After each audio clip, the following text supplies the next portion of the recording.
Bonjour, c'est Dalila Doumonji. Voilà, mon mari m'a offert un cigare hier, je l'ai gardé pour ce matin. Le fumer, il est mentholé, on peut le cliquer, mais bon, je préfère pas le cliquer, il est déjà mentholé. Je le clique, il est encore plus mentholé. C'est des signatures, alors c'est les cigares signatures mentholées. Voilà.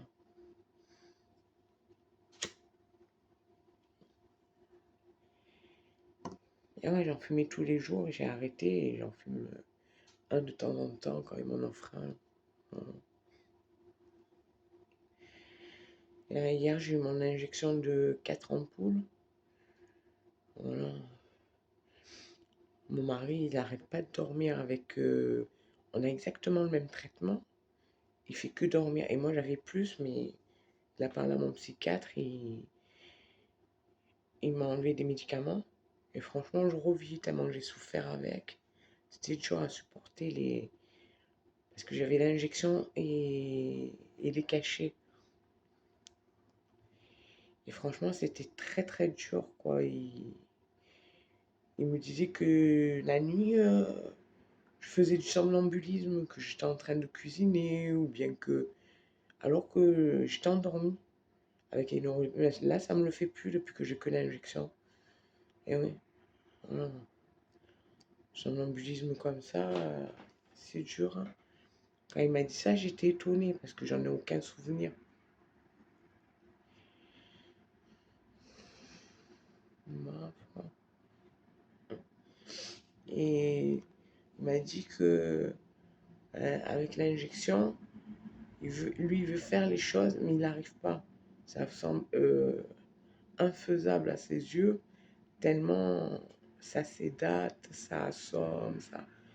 Et je dis, je sais, moi aussi j'ai ça, mais moi je force. Je me force et je force. Et c'est vrai que on doit forcer 10 fois plus qu'une personne qui n'a pas de médicament pour faire ne serait-ce que laver un verre. Et je le sais ça, et je le comprends. Et donc en ce moment il n'est pas bien parce que il veut faire des démarches, il veut faire plein de choses et il n'arrive pas à cause de l'injection. Et voilà. Donc moi j'ai jamais compris pourquoi on m'avait donné un psychiatre.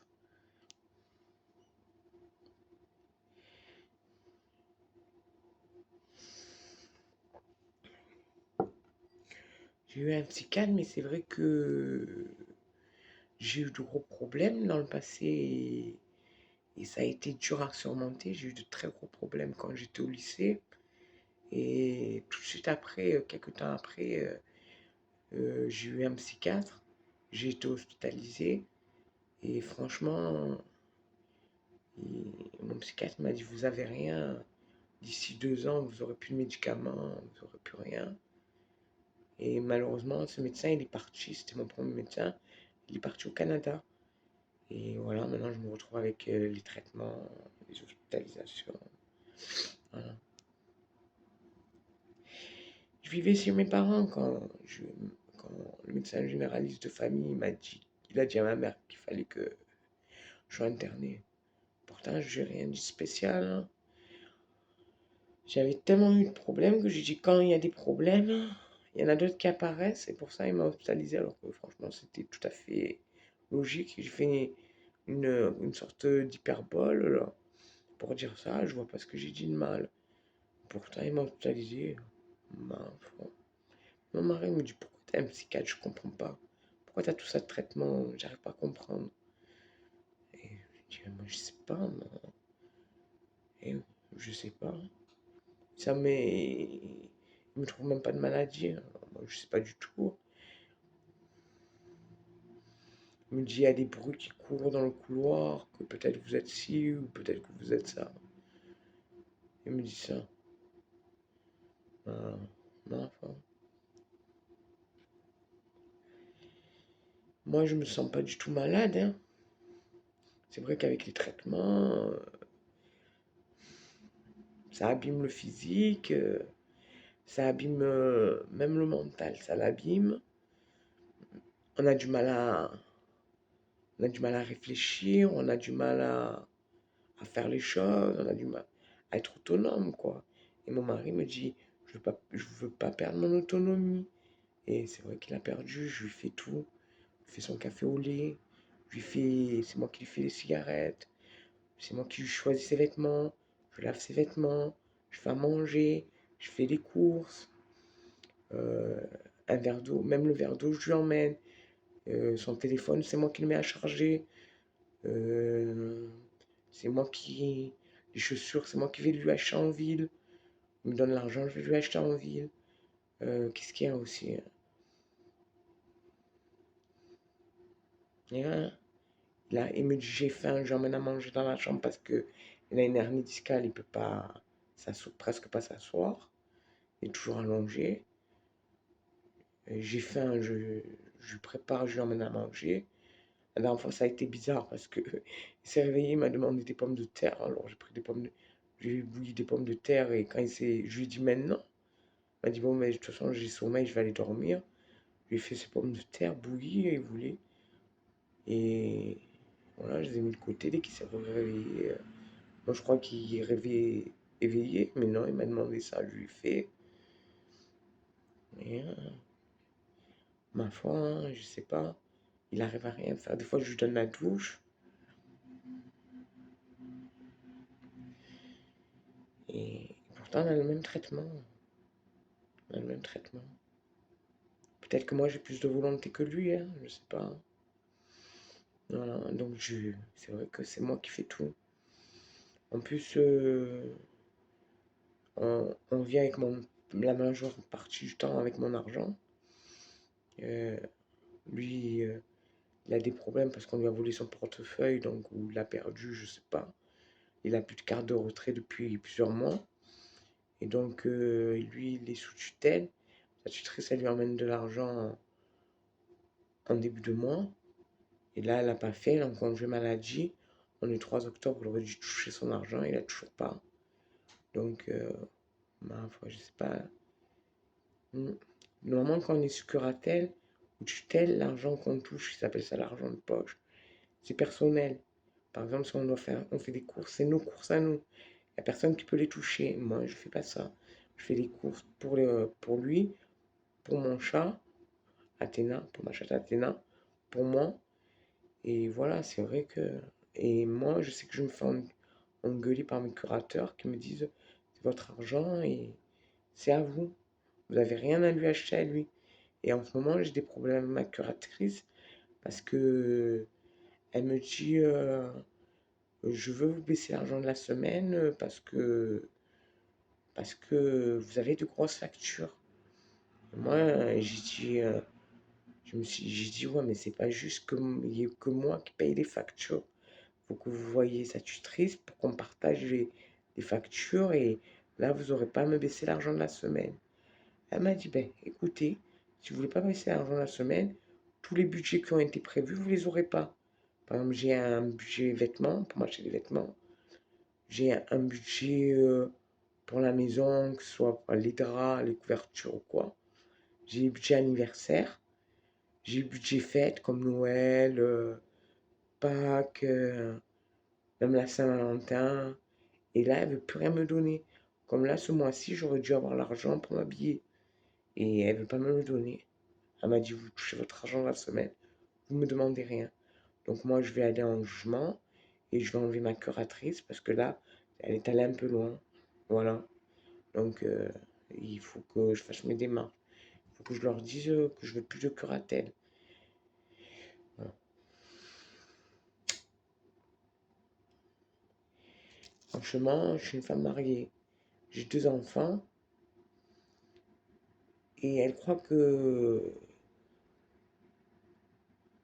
Elle croit que avoir peu d'argent, c'est bien pour une mère de famille mariée. Et non. Comment je fais? Moi, quand je vais voir mes enfants, je vais pas les mains vides. Et, et voilà. Moi, je peux pas me baisser l'argent la semaine alors que l'inflation des prix, elle est tout augmentée. Au lieu de m'augmenter alors que tous les prix ont augmenté, elle veut me baisser. Elle veut me marginaliser. Elle veut pas que je sois sociable. Elle veut pas mon bien. Voilà. Alors moi, je vais enlever la curatelle. Je leur ai dit au secrétaire. On m'a dit on lui passe un message. Et ça l'a pas calmé. Donc je sais pas ce qu'elle a. C'est une nouvelle, hein, ça fait pas longtemps que je l'ai. J'ai dû avoir 10 curatelles depuis que je suis curatelle. Ça fait maintenant 14 ans. Et les autres, ça se passait bien, mais avec elle, ça se passe pas bien. Ça se passe pas bien du tout. Voilà. Et mon mari était pas content qu'elle veuille me baisser mon argent de la semaine. Il dit on s'en sort parce qu'on est économe. Bon, sinon on ne sortirait pas. Et oui,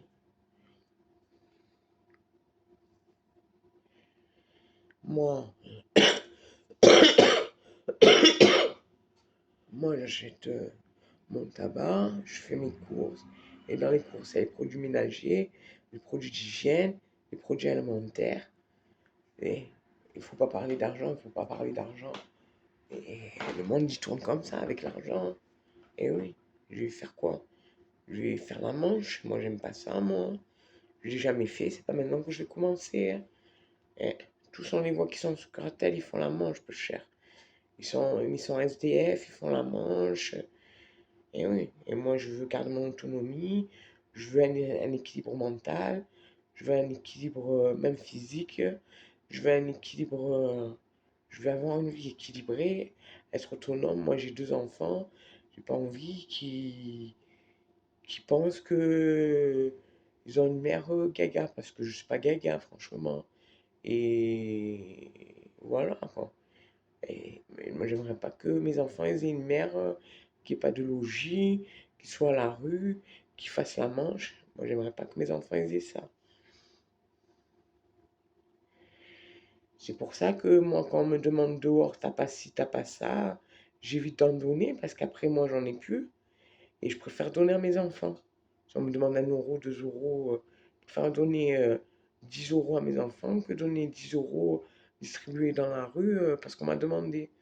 Et non, moi, je préfère les donner à mes enfants. Et oui. Donc voilà, hein. Il est bon ce cigario, Signature Mentoli. Et oui, la vie elle est dure, mais faut du courage. Et oui, faut être courageux. Moi j'ai été séparé de mes enfants. Bon, ma fille elle est chez mes parents, hein, et je sais que moi j'ai eu une belle enfance. Donc je sais qu'elle a eu une belle enfance. Maintenant elle veut travailler, elle a 20 ans. Elle est intelligente, elle est jolie.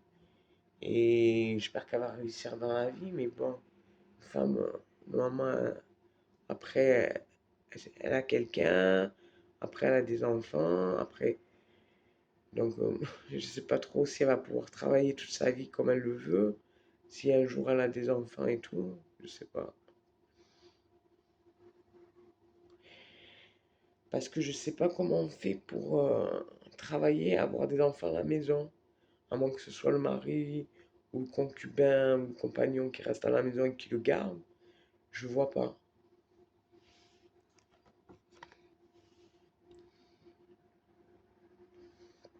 Je me suis fait un café. Et oui. Moi, j'ai 4 ampoules injectables. Et les médecins, ils ont pensé que, soi-disant, je pourrais pas m'occuper de mon fils parce que j'ai trop de traitements. Je serais trop fatigué pour m'en occuper. Alors que je sais très bien m'occuper des enfants. Je me suis occupé de beaucoup d'enfants quand j'étais plus jeune. Parce qu'il y a les voisins ou les voisines qui me disaient de garder leur enfant pendant qu'ils allaient faire les courses ou les papiers ou. Et quand j'étais chez mes parents, on me demandait tu peux garder mes enfants. J'allais chez la voisine ou le voisin et je gardais les enfants. Et ça s'est très bien passé avec mes petits frères, ils sont plus petits maintenant. Il y en a un qui a 35 ans et l'autre qui a 30 ans. Eh ben, ça s'est bien passé avec eux quand j'étais plus jeune. Et après moi, quand je suis allé, on m'a fait rentrer à l'hôpital. Moi, je suis parti de chez moi. Moi, je suis rentré à l'hôpital 1 an. 1 an. La première année où j'ai fait la psychiatrie, après moi, je me suis casé. J'ai pris mon appart, on a pris un appart. Je me suis casé. Moi, c'est la troisième fois que je me marie. Et j'étais marié au Maroc la première fois que J'ai été hospitalisé à l'hôpital et voilà. Et j'ai jamais pu retourner au Maroc parce que mes parents, ils n'ont pas voulu et j'ai pas pu ramener mon mari du Maroc. Non, mais voilà quoi. En plus, il m'avait dit, ben, je sais pas si c'est vrai, il m'avait dit qu'il faisait partie de la famille de la monarchie marocaine. Je crois que c'était un bel homme. Il n'avait pas beaucoup d'argent parce il était en faculté. Ben, je sais pas, il a eu le coup de foudre pour moi. Et je sais que ses parents, sa mère, elle voulait pas qu'il vienne en France, qu'elle voulait qu'il reste avec lui, avec elle, je veux dire. Et voilà, donc je me suis retrouvé à l'hôpital marié. Et voilà, marié sans pouvoir retourner au Maroc ramener mon mari. Donc voilà, je suis resté comme ça. Et ça m'a fait du souci, je l'ai appelé, mais bon. hmm. C'est pas que j'ai pété un plomb, c'est que. Et j'étais là-bas, j'ai fait une crise de nerfs, je sais plus pourquoi, parce que j'ai eu des soucis de famille. J'ai fait une petite crise de nerfs quand je me suis marié. Et je me suis retrouvé à l'hôpital. Et franchement, c'est pas une raison. En plus, j'avais que 20 ans. Et ouais. hmm. À cette époque-là, j'avais 20 ans, euh, je buvais que de l'eau, même pas du coca, je buvais que de l'eau. Je mangeais diète, mais d'une force. Je buvais des jus de carottes, je prenais des gâteaux sans sucre, des gâteaux Bjorg, là, diète. Le paquet me faisait une semaine. Et c'est vrai que j'ai perdu beaucoup de poids parce que j'ai commencé à faire attention quand j'ai compris le métabolisme et tout ça. Et c'est vrai que j'avais perdu beaucoup de poids, mais bon, c'est vrai que ça joue un peu sur le mental aussi, de pas beaucoup manger, et je faisais beaucoup de sport. Et voilà, donc moi je sais pas, ils m'ont trouvé pas normal. C'est quand je suis rentrée en psychiatrie que je suis devenue pas normale à force de fréquenter les patients qui me racontaient n'importe quoi tout le temps là. Eh ouais, c'est grave parce que moi, au début, quand je suis rentré, ils m'appelaient Allah, les patients. Ils me prenaient pour Dieu. Mais putain, ça fait peur quand même. Si moi je suis Dieu, ils me prenaient pour Dieu. Ils me disaient Dieu, Dieu, Allah, créateur.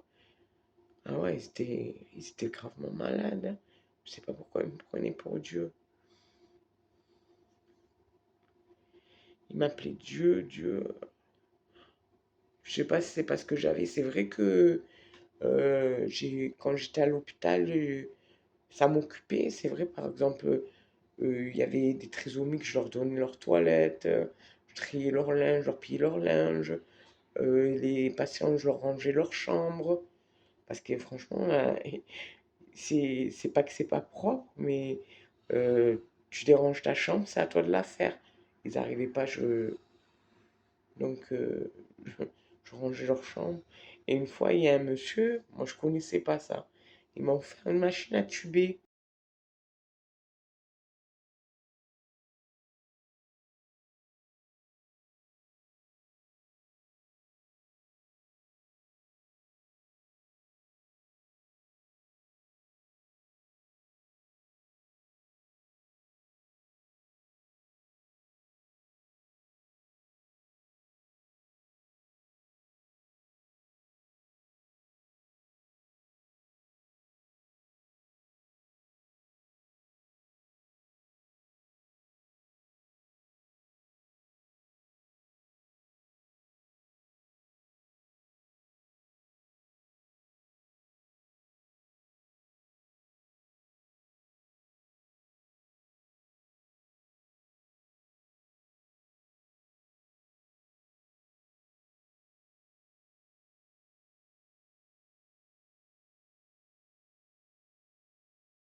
c'est vrai que je m'étais beaucoup musclé.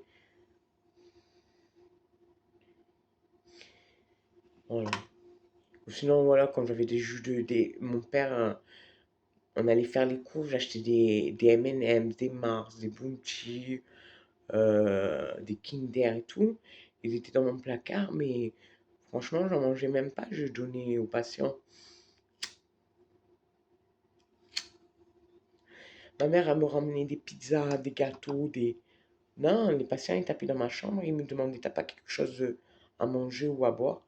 Et je leur donnais, j'en mangeais même pas.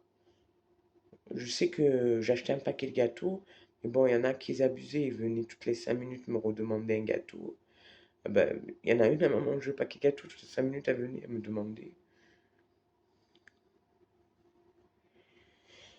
Ouais, c'est vrai que, en plus, c'est vrai que ce que j'ai acheté, par exemple, pour ma nourriture, ça me durait, franchement, plusieurs mois si j'en donnais pas, si j'en donnais moins, quelques semaines. C'est vrai que j'ai acheté beaucoup, hein. C'était à l'époque des francs. À l'époque des francs, on sortait plus, je trouve, que maintenant à l'époque de l'euro. Mm.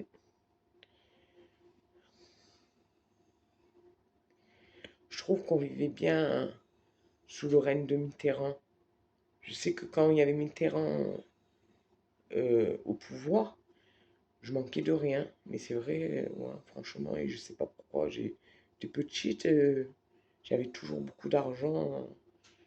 Sous le règne de Mitterrand, j'avais beaucoup d'argent, je m'en sortais bien. Voilà. Ce qu'il y avait de cher, c'était les vêtements à l'époque des francs. Sinon, voilà, moi je m'habillais sur le marché.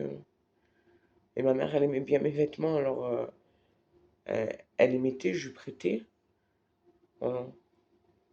C'est vrai que ma mère et moi, on faisait le même poids. Moi, je pèse exactement 10 kilos de plus que quand j'avais 12 ans.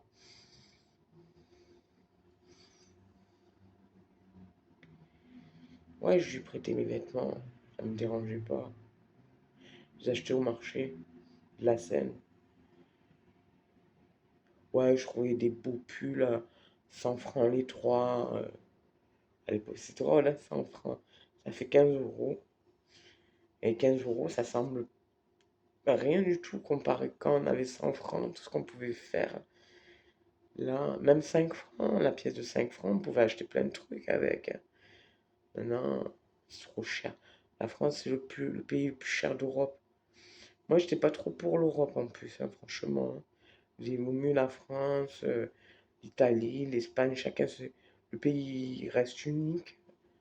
Depuis qu'il y a l'Europe, l'euro et tout, les Français font plein de révolutions. Et moi, je sais que c'est pour l'argent. Ils disent que c'est pour ci, pour ça. Mais en fait, on arrive au même point. Les Français n'ont pas beaucoup d'argent. Et tous ils veulent venir en France, alors on n'a pas une vie beaucoup plus élevée qu'eux. Franchement, il n'y a que ceux qui sont économes et qui savent qu'un euro c'est un euro, qui ont la tête sur les épaules, qui s'en sortent. Sinon, on s'en sort pas. Mm. Maman m'a toujours dit, je suis système D, je suis pas système D, je suis économe. En plus, je suis minimaliste, j'achète le strict minimum parce que j'aime pas avoir une maison encombrée. Moi, ça fait 12 ans que je vis dans cet appartement. Et voilà, moi, j'ai jamais eu de soucis avec le propriétaire ni rien. C'est vrai il y a des travaux à faire, mais je n'ai pas acheté l'appartement. En plus, on compte déménager. Donc, mm, on veut déménager pour avoir plus grand, pour avoir au moins une chambre en plus et quelques pièces en plus, voilà. Donc, il y avait un immeuble en travaux. Je suis allé voir les ouvriers, j'ai dit, voilà, je suis intéressé par l'appartement. Et finalement, ils étaient en travaux, ils étaient tous pris, les appartements déjà. Et ils n'ont pas fini les travaux, c'était à peine fini. Quand je demandais, ils n'avaient pas encore mis l'interphone. Ils l'ont mis après. Et ouais, il était vraiment en travaux et déjà, Ils avaient tous été pris juste en face de chez moi. En plus, comme j'ai pris l'habitude du quartier, on me respecte, on me laisse tranquille et tout. J'ai pas envie de déménager. Et oui, ils sont gentils avec moi, les gens ici. Donc j'ai pas envie de déménager. On m'embête pas, on me laisse tranquille, on me dit bonjour, au revoir. Voilà, hein. Je suis bien ici. Moi, j'ai pas envie de quitter le quartier. Pas encore quitter le quartier. Il faut que je reprenne mes repères et tout. C'est difficile, hein.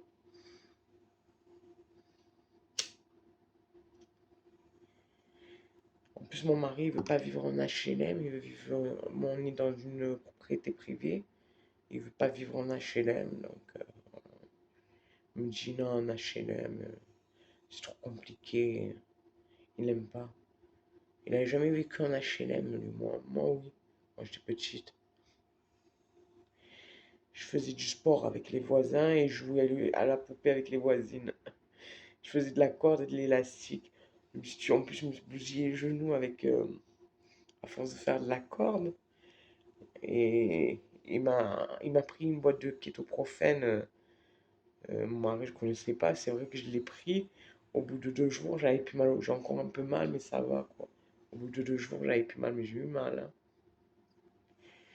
J'avais du mal à faire les choses que je voulais faire. Ouais. Je me disais, il n'y a que l'eau chaude. Allez, je prenais mon bain, là. Ça faisait trop du bien aux genoux, mais franchement, ça enlevait pas la douleur. Voilà. Bon, ben voilà. Ouais. Il a dû m'en vouloir, mon mari, au Maroc, hein. Parce qu'on s'est marié au consulat et devant le maire. Il a dû m'en vouloir que je le laisse comme ça au Maroc. C'est pas de ma faute, j'ai fait de la psychiatrie. Et en plus, j'avais plus le droit de quitter la France. Donc, voilà. En plus, non, c'est vrai, j'ai fait une crise de, une crise de nerfs, j'ai fait au Maroc. Et ma famille, elle m'a pas compris. Et ouais, je mangeais pas beaucoup. Et à chaque fois que je voulais manger, on m'embêtait. Ma famille, elle m'embêtait. Et c'est sûr que si on mange pas pendant plusieurs jours, on tombe malade, hein. Là, j'ai fait une crise de nerfs, ils ont pas, comme je suis de nature calme, ils ont pas compris. Et je me suis retrouvé hospitalisé en psychiatrie. Ouais, j'ai fait une crise de nerfs. La goutte qui a fait déborder le vase en l'an 2000. Et le 1er août 2000, je me suis retrouvé hospitalisé aux urgences et on m'a hospitalisé. On m'a même autorisé à mettre la télévision dans la chambre. Il m'a dit, c'est un patient, il rentre dans la chambre, il la casse. Mais il m'avait même autorisé, mais quand il m'a dit ça, j'ai dit non, c'est pas la peine. Non, non, c'est pas la peine. Et j'avais toujours plein de jus de fruits, plein de chocolat, dans mon casier. Et il y en a une, je sais pas comment elle a fait pour ouvrir mon cadenas. Et j'avais un gros cadenas. Elle m'a volé tous mes vêtements. Et je l'ai attrapée. Je lui ai dit, c'est toi qui as pris mes vêtements? Elle m'a dit oui. Alors je suis allée voir sa mère qui lui rendait visite. Sa mère, elle m'a dit qu'elle avait tout jeté. Je me suis retrouvée avec un pantalon et un débardeur. Franchement, j'étais dégoûtée. C'était l'été. Franchement, j'étais dégoûtée. J'avais acheté les vêtements avec mon père et ma mère à Carrefour au lieu. J'avais le placard plein. J'y allais de temps en temps, j'achetais petit à petit. On allait même, comment ça s'appelait ça? À Stucomani, pour que j'achète des vêtements, du parfum et tout ça. Elle m'a tout volé, c'est dégueulasse. En plus, je connais bien maintenant son frère, j'ai connu à l'hôpital. Franchement, je lui ai dit, elle m'a dit, ouais, mais ma soeur, elle est folle. Et c'est vrai qu'il a massacré, lui. Sa soeur, elle faisait n'importe quoi. Et je sais que je le voyais la massacrer dans la rue et tout. Ah ouais. Putain, c'est une mauvaise période, j'avais plus de vêtements. Après, on m'a pu voler. Ah, je mets des cadenas, je sais pas comment elle a fait pour l'ouvrir. En plus, j'avais une grosse chaîne en or déposée dans mon placard. Il y avait une plaque dessus, elle est marquée Allah, on me l'avait offerte. Et elle a disparu du jour au lendemain, elle était dans mon placard. Je tenais à cette chaîne, elle me plaisait trop en plus. Et c'est une personne que j'ai beaucoup aimée qui me l'a offert.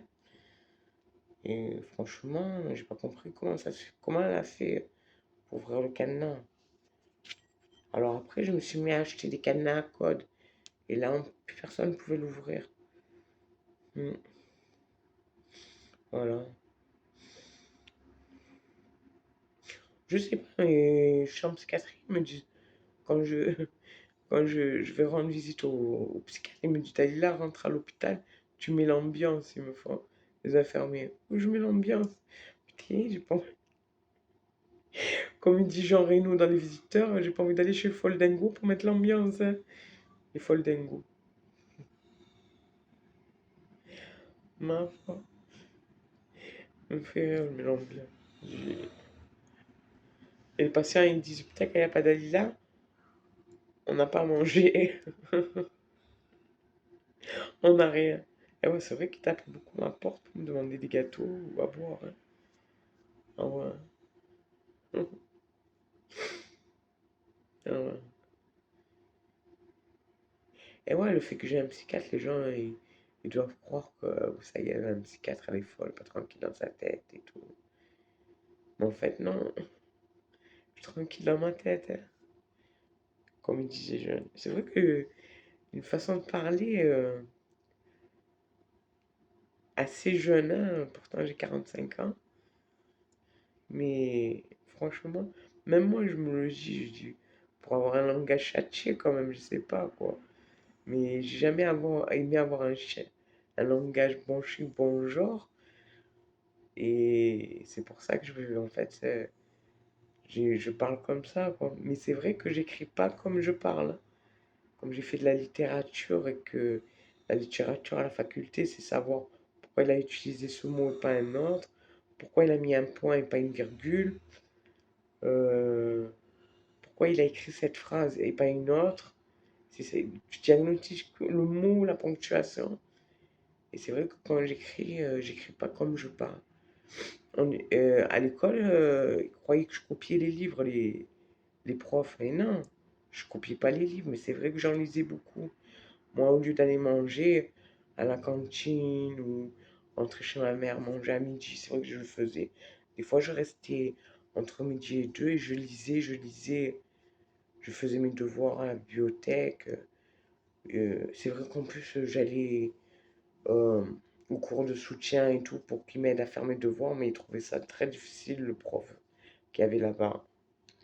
Il m'a dit c'est des sujets compliqués. Il m'a dit maintenant tu as atteint un niveau que même moi je peux plus t'aider, hein. Alors après, quand je suis arrivé en terminale, j'ai arrêté d'aller à l'aide aux devoirs au centre culturel. Mais je suis resté longtemps à y aller, moi. Ah, j'ai une ventoline en plus. C'est le voisin qui me l'a dépanné. Parce que, en fait, je voulais prendre rendez-vous avec le médecin généraliste. Il n'y a pas de rendez-vous avant le mois de décembre. Alors, et le matin, j'ai du mal à respirer. En plus, on a mis de l'insecticide et c'est resté. Et c'est pour ça que je tousse. Là encore, c'est la toux qui m'a réveillée. Pourtant, j'ai eu des antibiotiques et tout. Et c'est vrai qu'une bronchite, ça peut tourner en cancer, on m'a dit. Donc, il faut que je soigne ça. J'ai pas envie d'avoir le cancer. Déjà, le nom de la maladie, elle fait peur. Mais franchement, on doit être fatigué et tout. J'ai pas envie d'avoir ça, moi. Il faut que je la soigne, ma bronchite. Je vais retourner chez le médecin et je vais soigner ma bronchite. Moi, j'ai pas envie que ça s'aggrave. Ben voilà, c'est à de manger. Bisous, à plus.